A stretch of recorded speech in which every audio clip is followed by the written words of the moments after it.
ఇది 'భగవాన్ బుద్ధ' బుక్ పేరండి. ఇది శ్రీ శార్వరి గారు రచించిన బుక్ ఇది. ముందు మాటగా ఆయనేమంటున్నారు అంటే, సరిగ్గా 50 సంవత్సరాల క్రితము అంటే 1956 ఆరో సంవత్సరంలో గౌతమ బుద్ధుని 2500 జయంతి సందర్భంగా 'గౌతమ బుద్ధ' నాటకం ప్రదర్శించాం. ఆంధ్ర పారిస్ తెనాలిలో వీళ్ళు ఈ ప్రదర్శననిచ్చారంట. గౌతమ బుద్ధుని జయంతి సందర్భంగా. ఆ నాటకం దర్శకత్వం నాది. అందులో ఒక చిన్న పాత్ర ధరించాను నేను. బుద్ధుని 5గురు శిష్యులలో ఒక శిష్యుడు సారిపుత్ర ఆ పాత్రని పోషించారంట. ఆ పాత్ర నాది అని చెప్తున్నారు. అప్పుడు నేను ఆ పాత్ర ఎందుకు ధరించానో నాకప్పుడు అర్థం కాలేదు కానీ, ఇప్పుడు నాకు అర్థమైంది అంటున్నారు. సరిగ్గా 40 సంవత్సరాల క్రితం నేనొక పుస్తకం రాశాను. దాని పేరు 'నాగార్జున'. ఆ పుస్తకం హైస్కూలు విద్యార్థులకు 10 ఏళ్ల పాటు నాండిటేల్. ఆచార్య నాగార్జునుడు బోధిసత్వుడు. ఆయన తెలుగువాడు. తెలుగునాట సుప్రసిద్ధుడాయన. సరిగ్గా 30 సంవత్సరాల క్రితం అంటే ఈయనకి ఆ బుద్ధుడితోటున్న ఒక్కొక్క కనెక్షన్ గురించి మనకి ఎక్స్‌ప్లెయిన్ చేస్తున్నారండి. సరిగ్గా 30 సంవత్సరాల క్రితం బౌద్ధ భిక్షువులు వారి జీవన విధానాలు కథనాలుగా చేసి అజంతా నవల రాశాను నేను. అది పరోక్షంగా బుద్ధుని సంస్మరణ. అపరోక్షానుభూతి అది అది దానికి భూమిక. దక్షిణ భారతంలో అజంతా ఎల్లోరాలు, అమరావతి, నాగార్జునకొండ, గౌతమ బుద్ధుని చెరగని జ్ఞాపికలు కదా! ఇటీవల ఎల్లోరా వెళ్ళినప్పుడు బుద్ధ గుహలో గౌతమ బుద్ధుని శిలా విగ్రహం ముందు నేను గంటసేపు ధ్యానం చేసి అద్భుతమైన ఆనంద సమాధిని అనుభవించాను. అదిగో ఆనాడే ఆ క్షణమే భగవాన్ బుద్ధ సమగ్ర జీవితం రాయాలన్న సంకల్పం నాకు కలిగింది. అందుకు ప్రేరణ బుద్ధుని కరుణ. ఇంకా ధ్యానం అంటే ఈ ధ్యానం అనే ఆలంబన కూడా ఇవి రెండిటి కలయికతోటే వచ్చింది బుక్కు అంటున్నారు. భగవంతుడున్నాడా అని ఒక క్వెషన్ మార్క్ ఏసి ఆ భగవంతుని గురించి వివరిస్తున్నారు. ఏమో నాకైతే తెలీదు. అది ఎప్పటికీ ఎన్నటికీ సమాధానం దొరకని ప్రశ్న. అయినా భగవంతుని గురించి ఆలోచించే తీరిక నాకు లేదు అంటున్నారు. అవసరం ఆయన గురించి ఆలోచించే తీరిక లేదు నాకు. అవసరం అంతకన్నా లేదు. నేను చేయవలసిన పని సక్రమంగా చెయ్యటం నా కర్తవ్యం.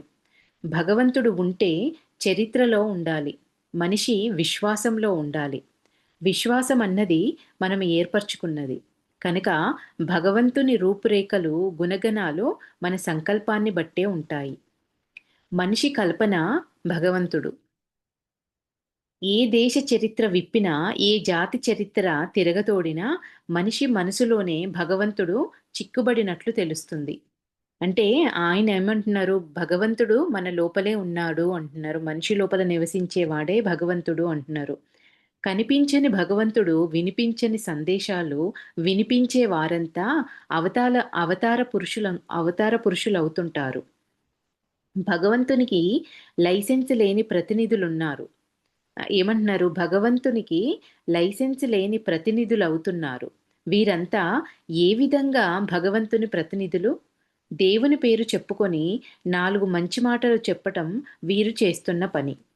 ఈ వర్గం వారు ప్రవక్తలు, మహర్షులు, అవతారులు. వీరు చేయవలసిన పనేమిటి? చేస్తున్న పనేమిటి? మానవతకు మెరుగులు దిద్దవలసిన పని వీరిది. మానవత విలువల్ని ఉద్ధరించడం వీరి పని. మనిషికి ఆనందాన్ని కలిగించడం వీరి నిజమైన పని. ఆ పనిని మొదటిసారిగా మనస్ఫూర్తిగా, నిజాయితీగా చేసినవాడు గౌతమ బుద్ధుడు. బౌద్ధ మతం అంటారు. బుద్ధదేవుడు అంటారు. బుద్ధునిది మతం ఎలా అయిందో ఇప్పటికీ కూడా నాకర్థం కాలేదు. ఎప్పటికీ కూడా అర్థం కాదు కూడా. ఎందుకంటే ఎప్పుడు, ఎక్కడ బుద్ధుడు మత ప్రస్తావన అసలు చెయ్యనే లేదు. సమాజంలోని అసమానతలను, కుల విభేదాలను సిద్ధార్థుని మనసు నొప్పించాయి. ఈ అసమానతలు, కుల విభేదాలనేవి సిద్ధార్థుడుగా ఉన్న బుద్ధుడికి ఆయన ఆ టైంలో ఆయన మనసు నొప్పించిన విషయాలు. అధర్మం సహించలేక ధర్మఘోష చేశాడు. ఆయన తలకెత్తుకుంది మానవ ధర్మం. ఆయన పరితపించింది దుఃఖ నివారణకు, ఆనందం అందరికీ పంచడానికి. మనిషికి మనసుకు 3 ఆవరణలుంటాయి. ప్రధానమైంది బుద్ధి. ఆ తర్వాతది స్వధర్మం. తర్వాతది సంఘం. ఒకటి భౌతిక జీవన వలయం, రెండోదేమో వివేకం, నీతి కలిగిన ధార్మిక జీవనం. ఈ మూడోది జ్ఞానం, ఆధ్యాత్మికతకు నీడనిచ్చే సంఘ జీవనం. నేను మళ్ళీ ఒకసారి రిపీట్ చేస్తానండి. ఈయన ఏమంటున్నారు శార్వరి గారు, మనకు మనసుకు 3 ఆవరణలుంటాయి. ప్రధానమైందేమో బుద్ధి, ఆ తర్వాతది స్వధర్మం, తర్వాతది సంఘం అనన్నారు. ఒకటోదేమో భౌతిక జీవన వలయం, రెండోదేమో వివేకం, నీతి కలిగిన ధార్మిక జీవనం. ఇంకా 3 జ్ఞానం, ఆధ్యాత్మికతకు నీడనిచ్చే సంఘ జీవనం. ఈ 3 కలిస్తేనే మానవ జీవితానికి పూర్ణత్వం వస్తుంది అంటున్నారు. భగవంతుడు లేడు అనడానికి కారణం భగవంతునికి ఒక రూపం అంటూ లేదు కనుక. అంటే రూపానికి అతీతంగా ఉన్నవాడు, అంతటా వ్యాపించి ఉన్నవాడు, అంతటా మన లోపల ఉన్నవాడు అనేది ఆయన ఉద్దేశం. దాన్నే ఎక్స్‌ప్లెయిన్ చేస్తున్నాడు. భగవంతుడు లేడు అని నేను అనడానికి కారణం భగవంతునికి ఒక రూపం అంటూ లేదు కనుక. అన్నీ భగవత్ రూపాలు. మనః కల్పితాలే. భగవంతుడు అరూపం అయినా అది చైతన్యం. అదొక చైతన్యం. అదొక రూపానికి లిమిటెడ్‌గా ఉంది కాదు అంటున్నారు. విశ్వవ్యాప్తమైన చైతన్యమే భగవంతుడు. దైవత్వం. ఆ చైతన్యాన్ని, దివ్యతను మనిషి పరిధిలోకి తీసుకువచ్చే ఏకైక సాధన ధ్యానం అంటున్నారు. దైవత్వాన్ని, చైతన్యాన్ని, దివ్యతను మనిషి పరిధిలోకి తీసుకువచ్చే ఏకైక సాధనే ధ్యానం. అజ్ఞానం వదలక మంత్రాలు వల్లించిన, పూజలు పునస్కారాలు చేసిన, విగ్రహాలు పటాలు పెట్టి, దేవ్యాలయాలు కట్టిన అసలైన దివ్యత్వం దాగి ఉన్నది శూన్యంలోనే. హృదయ కుహరంలో మనసు తీరం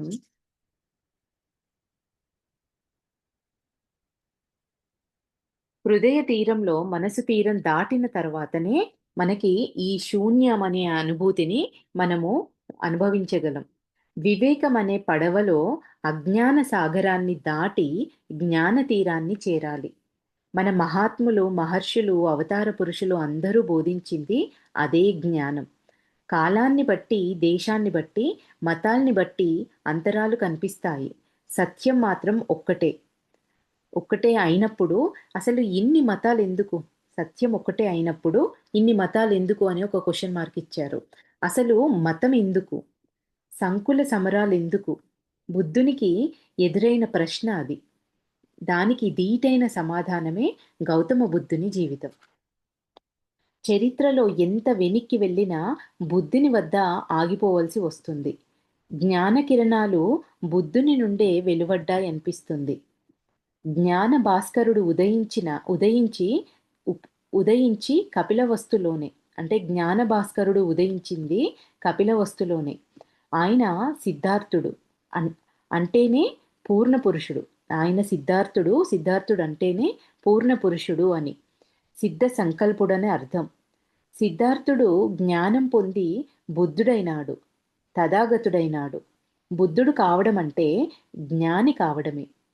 ధ్యానం పండినప్పుడు జ్ఞానం జ్యోతిగా పరిణమిస్తుంది. అమరుడు కావడం బుద్ధుడి లక్ష్యం. ఇంకా కుల వ్యవస్థ మీద అసహ్యం కలిగినప్పుడు, మత ఛాందసాలపైన రోత పుట్టినప్పుడు ప్రతి మనిషికి బుద్ధుడు జ్ఞాపకమొస్తాడు. కులమత నిర్మూలనకు జీవితాన్ని కర్పూరహారతి చేసినవాడు బుద్ధుడు. మనిషి కన్నీటి బరువును తూకం వేసి, బాధల గాథలను పరిశోధించి, ప్రతి మనిషికి ఆనంద మార్గం చూపినవాడు బుద్ధుడు. మతాలకు అతీతమైంది మానవత్వం అని నిర్మోహమాటంగా చాటి చెప్పినవాడు బుద్ధుడు. మానవతకు మతం నీడ అవసరం లేదని, కులం ఆసరా అసలే అవసరం లేదని నిరూపించినవాడు బుద్ధుడు. మానవత్వం వికసించడానికి కావలసింది కేవలం ప్రేమ, కరుణ, అనురాగం. చరిత్ర వెనక్కి పోయి బుద్ధుని వద్ద ఆగిపోయింది. మళ్ళీ చెప్తున్నారు అదే మాట.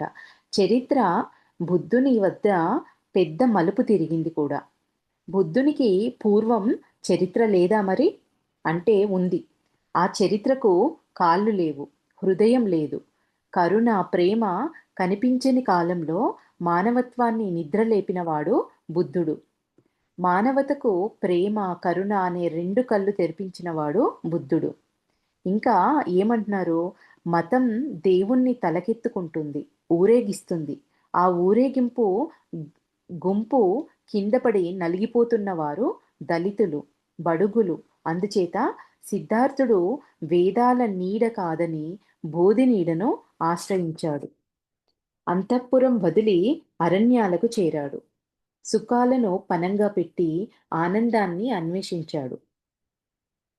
బుద్ధుని కాలం నాటికి ఉన్నది ఒకే మతం. అది బ్రాహ్మణాధిక్యత. శాఖలు అసంఖ్యాకం. ఒక్కొక్క గురువుది ఒక్కో సిద్ధాంతం. ఒక్కొక్క కులపతిది ఒక్కొక్క మతం. హ్మ్. ఒక్కొక్క కులపతిది ఒక మతం. అభిమతాన్ని బట్టి ఆ మతం అనేది ఏర్పడింది.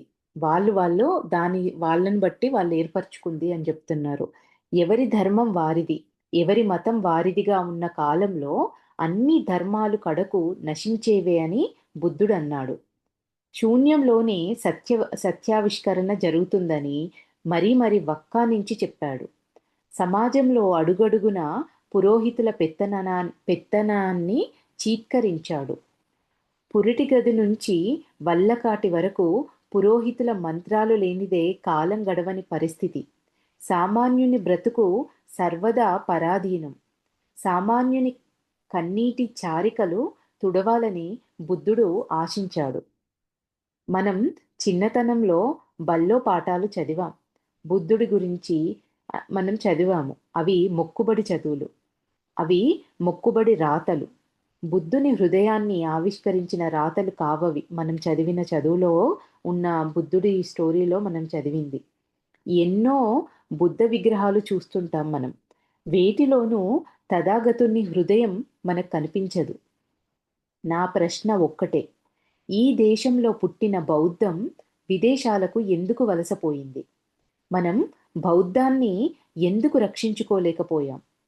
దలైలామాకు ఆశ్రయం ఇచ్చిన దేశం బౌద్ధ ధర్మాన్ని ఎందుకు తిరస్కరించింది? దలైలామాకి ఆశ్రయం ఇచ్చిన ఈ దేశము బౌద్ధ ధర్మాన్ని ఎందుకు తిరస్కరించింది? ఇవన్నీ క్వశ్చన్ మార్కులండి, ప్రశ్నలు. బుద్ధుని హత్య చేయాలనుకుంది ఎవరు? బౌద్ధాన్ని హత్య చేసింది ఎవరు?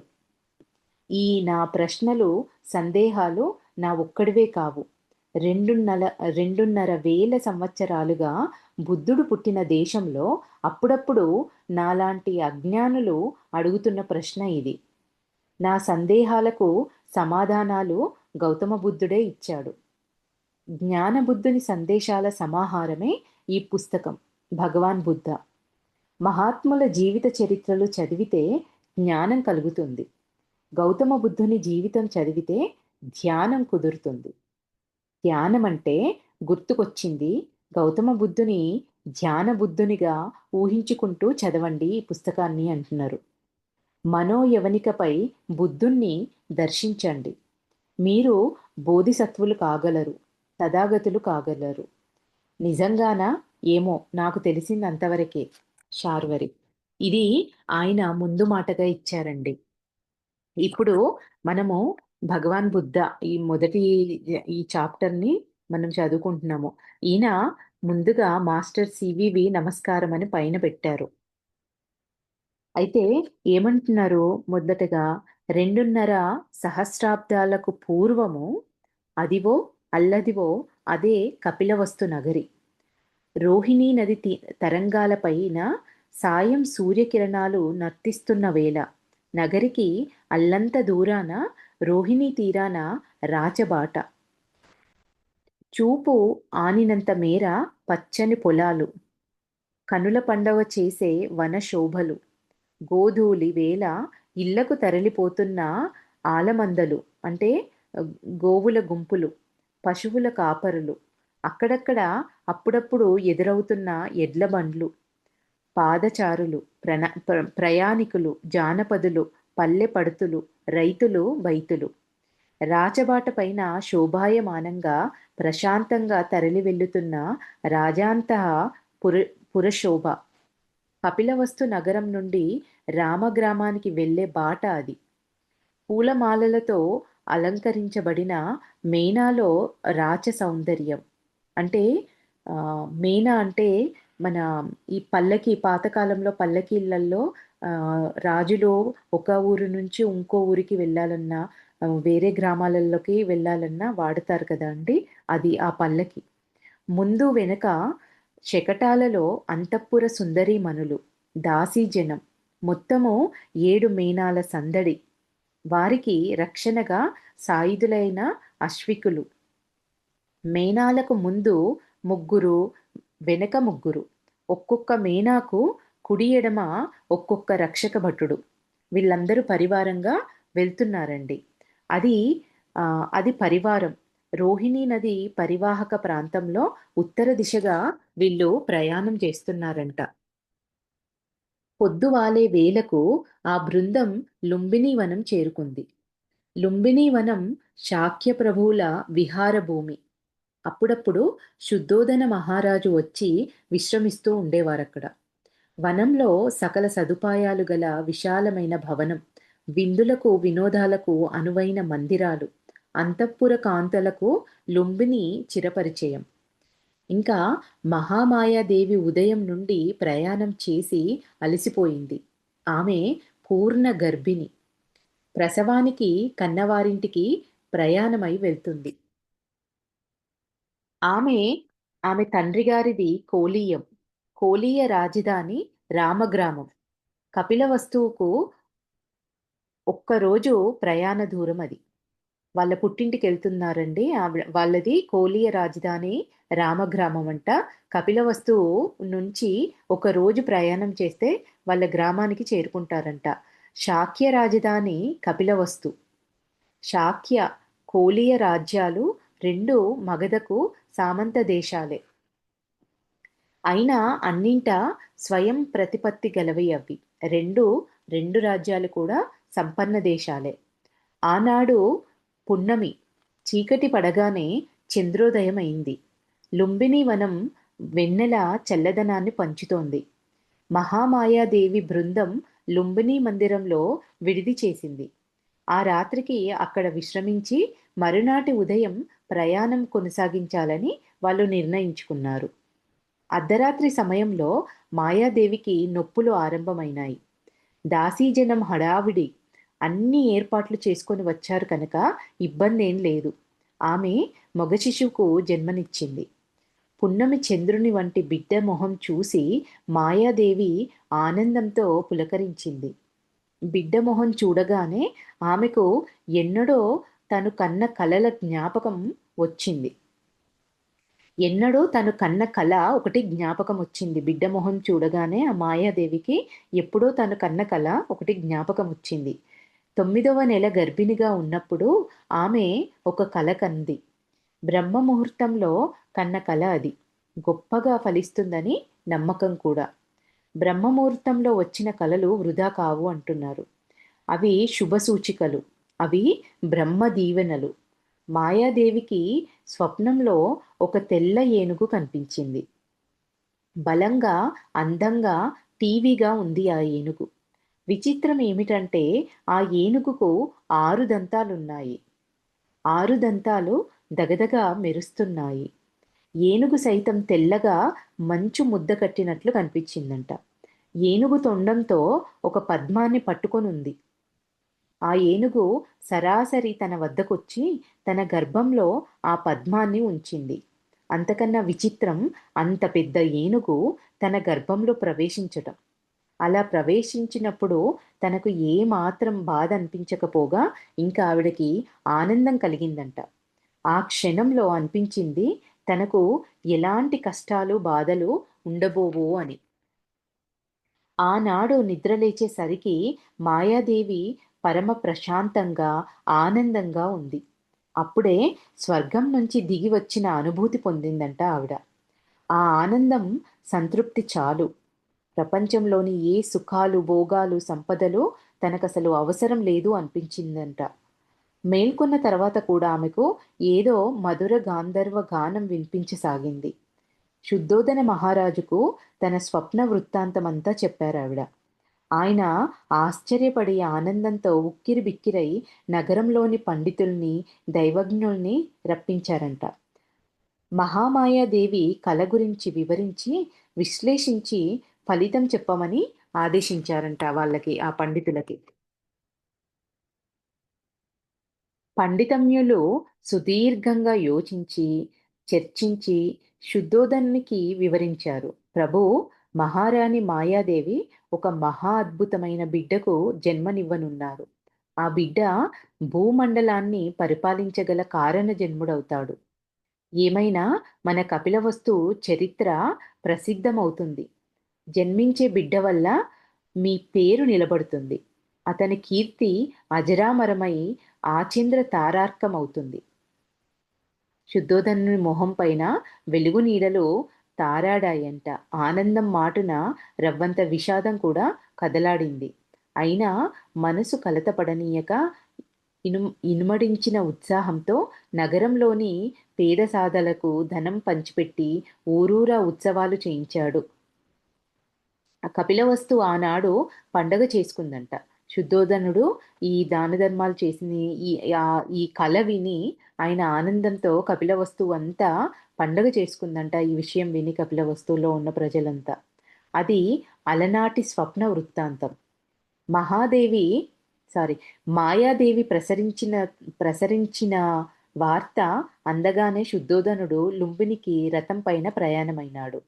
పృ- పుత్తో పృత్తో పుత్రోత్సాహం పైగా వారసుడు జన్మించాడు. పట్టుపుట్టాలలో పుత్తడి బొమ్మలా ఉన్న బిడ్డను చూడగానే శుద్ధోదనునికి ధ్యాన నిష్టలో ఉన్న ఒక బాలయోగి కనిపించాడంట. ఆయన కళ్ళల్లో నీటి తడి. ఎవరూ గమనించలేదు కూడా. అది ఆనందోద్వేగం అనుకున్నారంతా. మనసారా మాయాదేవిని అభినందించాడు. బిడ్డను చేతుల్లోకి తీసుకొని ముద్దులు కురిపించాడు. ముగ్ధ మనోహరంగా, ముద్ద బంగారంలా స్వచ్ఛంగా ఉన్న బిడ్డను చూసి పరివారం సంబరపడింది. ఇక రామగ్రామం వెళ్ళవలసిన అవసరం లేదు. కపిలవస్తుకు తిరుగు ప్రయాణం ఏర్పాట్లు జరిగాయంట.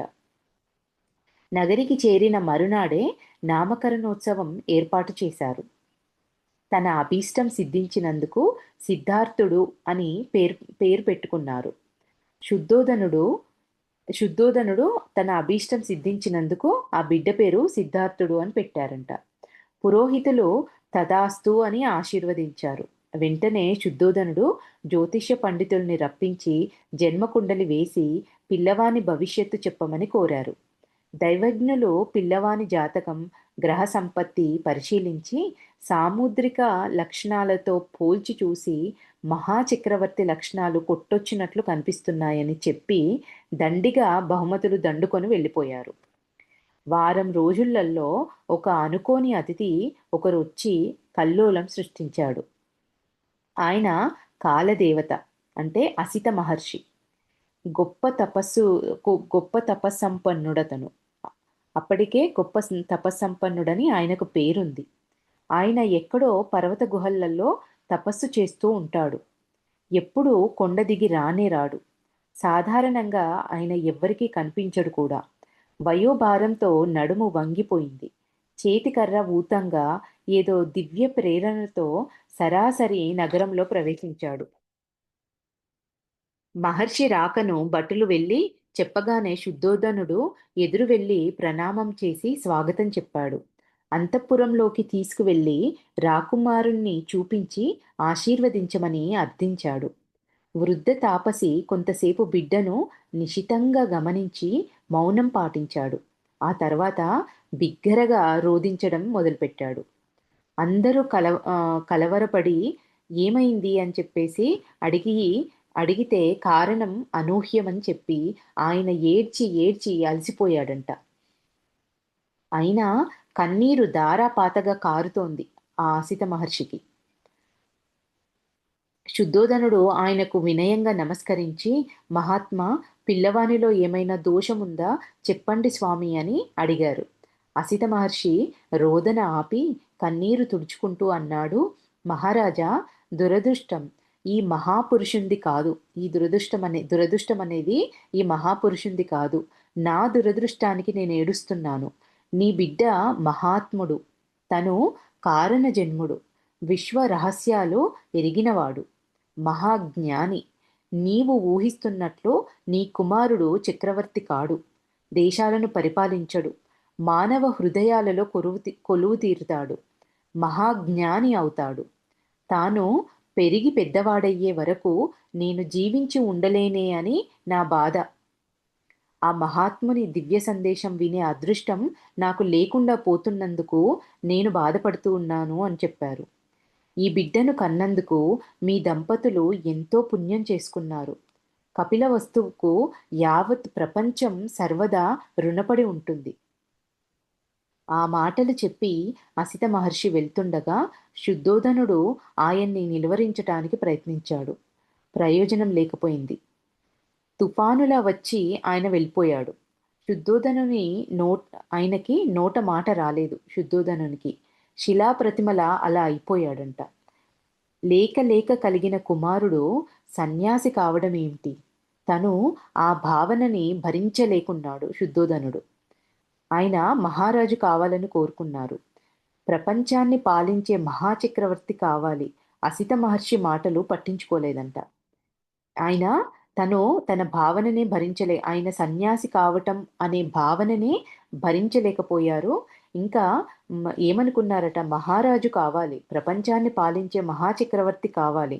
ఇవి ఆయన అనుకున్న విషయాలు. ఇంకా అసిత మహర్షి చెప్పిన ఆ మాటలను ఆయన అసలు పట్టించుకోలేదంట.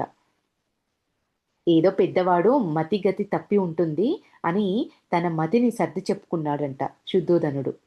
ఆయన ఒక్కనాడే మహర్షి, జ్ఞాని. దేశంలో ఎందరో ఉంటారు మహానుభావులు. జ్యోతిష్య పండితులు మహాచక్రవర్తి అవుతాడని చెప్పారు కదా. ఆయన ఈయన మనసుని స్థిమితం చేసుకోవడం కోసము ఆయన అనుకుంటున్నారు శుద్ధోదనుడు. ఆయన ఒక్కడే జ్ఞాని అంతే. కానీ నాకు జ్యోతిష్యులు పండితులు వీళ్ళందరూ చెప్పారు ఏమని, నీకు పుట్టిన బిడ్డ మహాచక్రవర్తి అవుతాడని చెప్పారు కదా, వారి వాక్కు ఫలించదా? బ్రాహ్మణోత్తములు గట్టిగా దీవించారు కదా, వారి దీవెనలు ఫలించవా? ఇవన్నీ ఆయన అనుకుంటున్నారు.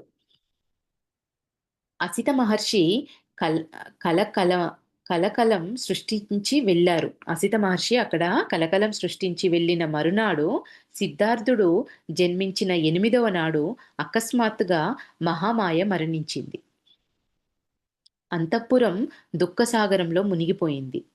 మహామాయ మరణం గురించి ఏ ఒక్క జ్యోతిష్యుడు ఎందుకు చెప్పలేదు? వారికి తెలియకనా? పురోహితుల ఆశీస్సులు ఏమైనాయి మరి? సంభావనలకే ఆశీస్సులు పరిమితాలా? ఇవన్నీ శుద్ధోదనుడు ఇవన్నీ ప్రశ్నించుకుంటున్నారు. ఆవిడ సడన్గా అట్లా చనిపోయారు. మరి తల్లి చనిపోతుంది అన్న మాట వీళ్ళు ఎందుకు చెప్పలేదు ఈ జ్యోతిష్యులు? వాళ్ళకు తెలియదా? వాళ్ళ ఆశీస్సులు ఏమయ్యాయి? ఫలించలేదా? వీళ్ళ ఆశీస్సులు కేవలం సంభావనలకే పరిమితాలా? ఇవన్నీ అనుకుంటున్నారు. 7 రోజుల పసిబిడ్డ ఆలనా పాలన చూసేది ఎవరు? పరిచారికలు బిడ్డను పెంచగలరా? అది భావ్యమా? తల్లి లేని బిడ్డ కాకూడదు సిద్ధార్థ.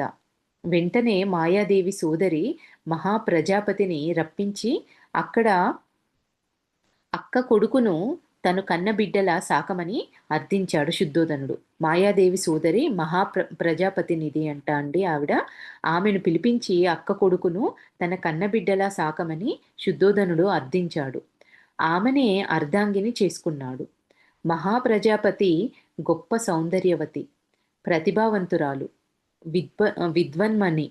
ఆమెకు మరో పేరు గౌతమి. సిద్ధార్థుని తను కన్నబిడ్డ కన్నా ఎక్కువ ప్రేమగా సాకింది. తనకు పిల్లలు కలగలేనందున కొరతేం లేదావిడకి. సిద్ధార్థుడు తన బిడ్డడే. గౌతమ సిద్ధార్థుడు ఏమంటున్నారు? తనకు పిల్లలు కలగలేనందున కొరతేం లేదావిడకి. సిద్ధార్థుడు తన బిడ్డడే. గౌతమ సిద్ధార్థుడు. ఆయన పెరిగి పెద్దవాడవుతున్న సిద్ధార్థునికి తనను కన్నతల్లి గౌతమి కాదన్న విషయం అసలు తెలియదు. సిద్ధార్థుని వయసు 4 సంవత్సరాలు. ఎర్రగా, బొద్దుగా, ముద్దుగా, ముద్దులు మూటలు కట్టేలా ఉన్నాడు. అంతఃపురంలో ఆడవారి మధ్య పెరిగాడేమో మరీ నవకంగా ఉన్నాడు. తోటలో ఆడుకుంటున్న సిద్ధార్థుని చూసి గౌతమి ముచ్చటపడింది. అలంకరిస్తే ఆడపిల్లల మరీ ముద్దుగా ఉంటాడని భావించి చెలికత్తెలతో నగలు తెప్పించి అలంకరించింది. సిద్ధార్థునికి నగలు నప్పలేదు.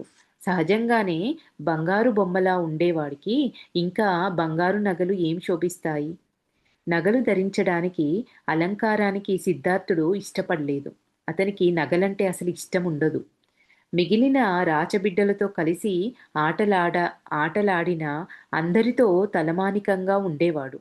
కత్తి యుద్ధాలు, మల్ల యుద్ధాలు నేర్చుకున్నాడు. అతని విద్యా గురువు విశ్వామిత్ర. తన జీవితంలో సిద్ధార్థుని వంటి ఏకసంతాగ్రాహిని ప్రతిభావంతుణ్ణి చూడలేదని అభినందించేవాడు.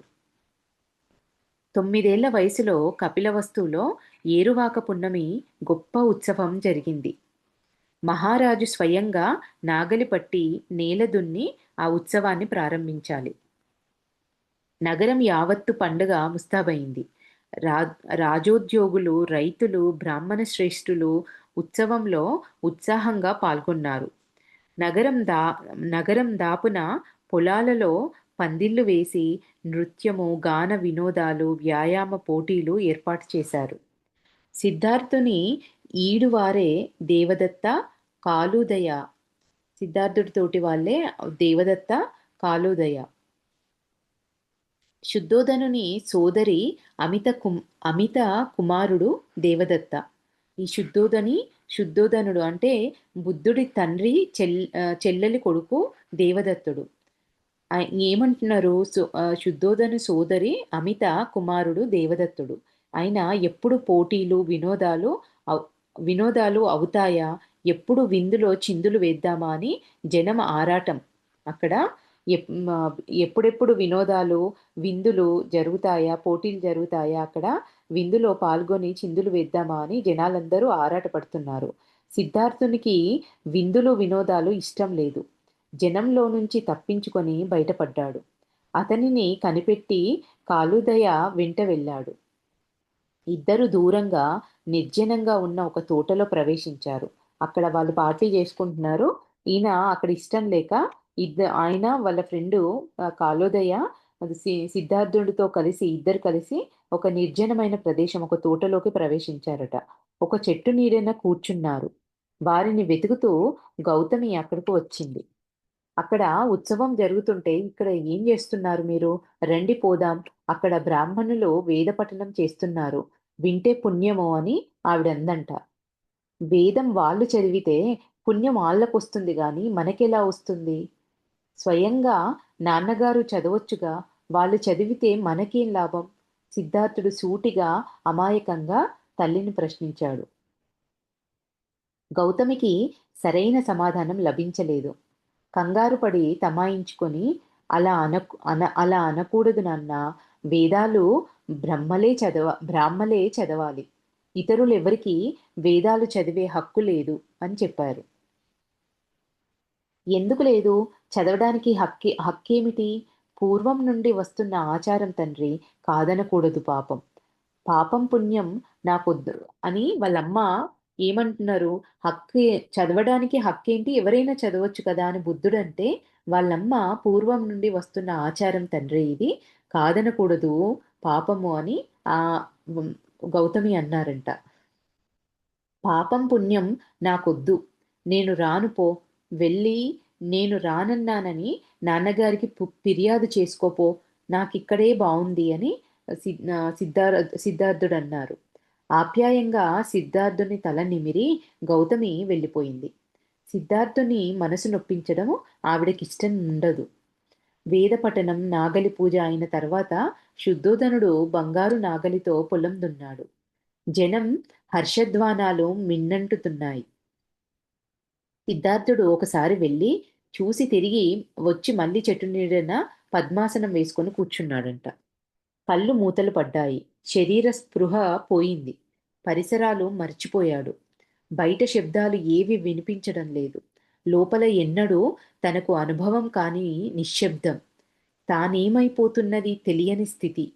చాలా సేపటికి గౌతమి, శుద్ధోదనుడు వచ్చారు. అప్పటికి నిశ్చలంగా ధ్యానంలోనే ఉన్నాడు. పిలిచినా పలికే స్థితిలో లేడు. శుద్ధోదనుని గుండె గుబేలుమన్నది. ఏది జరగరాదని ఇంతకాలం తాను భావిస్తూ వచ్చాడో అది జరిగిపోయింది. అసిత మహర్షి రూపం కళ్ళలో మెదిలిందంట. ఆయన మాటలు గుండెల్లో గంట వాయించాయి. ధ్యానమగ్నుడైన చిన్ని సిద్ధార్థుణ్ణి చూసి గౌతమి పరవశించిపోయిందావిడ. ఆమె కళ్ళ వెంబటి ఆనంద బాష్పాలు రాలాయంట. ఆ దృశ్యం చూసి తట్టుకోలేక శుద్ధోదనుడు రథమెక్కి అక్కడి నుంచి వెళ్ళిపోయాడు. కోపం, దుఃఖం అతని గుండెలను చీల్చివేశాయి. కొద్దిసేపటికి సిద్ధార్థుడు కళ్ళు విప్పి గౌతమిని గమనించి నవ్వాడు. అమ్మ వెంట బయలుదేరాడు. ఆయన గౌతమిని చూసి నవ్వి అమ్మ వెంట బయలుదేరాడు. వారి వెంట వచ్చిన పిల్లలు కూడా బయలుదేరారు. రాకుమారుడు సిద్ధార్థునితో కలిసి తోటలో ఆడుకోవడానికి పిల్లల ఆరాటం. సిద్ధార్థునికి తన బట్టల్లో రాజసం కనిపించడం తన బట్టల్లో రాజసం కనిపించడం లేదు. తన ఈడు వారితో తను కలవకపోతున్నాడు. ఏమంటున్నారు? సిద్ధార్థునికి తన బట్టల్లో రాజసం కనిపించడం లేదు. తన ఈడు వారితో తను కలవలేకపోతున్నాడు. ఆడుకోవాలన్న ఉత్సాహం నానాటికి తగ్గిపోతుంది. వేదాలు బ్రాహ్మణులు మాత్రమే చదవాలి, ఇతరులకు చదివే అర్హత లేదు అని గౌతమి చెప్పిన రోజునే సిద్ధార్థుని మనసులో సాంఘిక అసమానతలో ముళ్ళు గుచ్చుకుంది. తండ్రిగారిని ఎదిరించడం ధర్మం కాదు. తల్లిగారి మాట కాదనటానికి మనసొప్పలేదు. తనలోని అసంతృప్తిని అణిచిపెట్టి అంతర్మథనం చేయసాగాడు. క్షత్రియ సాంప్రదాయం ప్రకారం గుర్రపు స్వారీ, శస్త్రవిద్యలు నేర్చుకోసాగాడు. కత్తి యుద్ధంలోనూ, విలువిద్యలోనూ అసమాన ప్రజ్ఞ సంపాదించాడు. సంగీత సాహిత్యాలలో ప్రతిభ చూపించాడు. 14 సంవత్సరాల వయసు వచ్చేసరికి సర్వకళా ప్రపూర్ణుడయ్యాడు. అప్పుడు గౌతమి కడుపు పండింది. గౌతమి కన్న కొడుకు గౌతమి కన్న కొడుకు నంద. సిద్ధార్థుడు ఏ పని చేస్తున్నా నందతో ఎక్కువ కాలక్షేపం చేయసాగాడు. సిద్ధార్థునికి మరో 3 సోదరులున్నారు. వారు మహానామ, బుద్ధియ, కింబల. ఆ 3 సోదరులతో కలిసి ఆటపాటల్లో పాల్గొనేవాడు. పినతండ్రి ద్రోణోదన రాజుకుమారుడు దేవదత్త.